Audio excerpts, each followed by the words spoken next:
Hello there. In today's video, we're going to talk about the top 3 problems I have with diet plans. Stay tuned.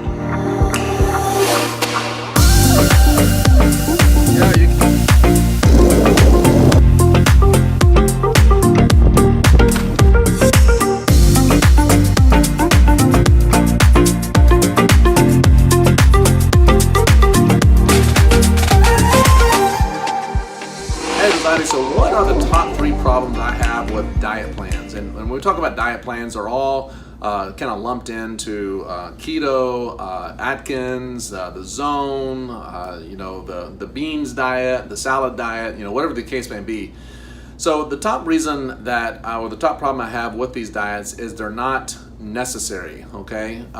It's not necessary because calories are calories and macros are macros, and when you pull for example, on the keto diet, if you were to pull back your carbohydrates, it's really difficult to eat enough fat and protein to be in a surplus. So we end up being in a deficit, and when we're in a deficit, we're going to burn excess body fat as reserves. It does make some hormonal changes. I'm not going to get into the pros and cons of keto and kind of make that argument, but it's not necessary because if we eat a flexible diet and we control our fats, proteins, and carbs, then we can pull one of those levers or several of those levers back and forth, and we can actually go into a deficit and lose weight.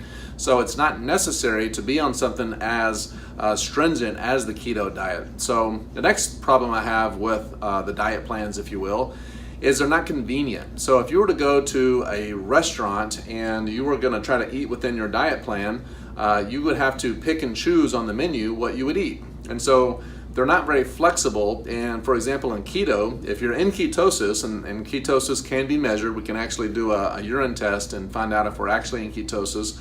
But if you're in ketosis and you decide to eat some carbohydrates, you just ruined your ketosis, and it will take a while to get back into it because now you have circulating, blood sugar from carbohydrates, and you're just not going to be in ketosis anymore.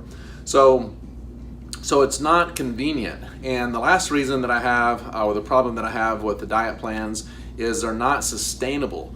So again, because the keto diet or the Atkins diet or any of the diet plans are pretty restrictive, they're actually you have rules and you can't do this and you can't do that, then they're not very sustainable. So it's just not a good way to solve the problem of putting yourself into a deficit if you need to drop some body weight, and putting yourself into a deficit is the only way that it happens. For example, when a person has some of the gastric surgeries, they go into a drastic deficit, and it's a little hard on the system, I would say, and they lose a lot of weight very fast. And there are pros and cons to that as well. The pro being that you lose a lot of weight fast, and the con being that it's very hard on your system, and there are some metabolism adaptations that happen with that.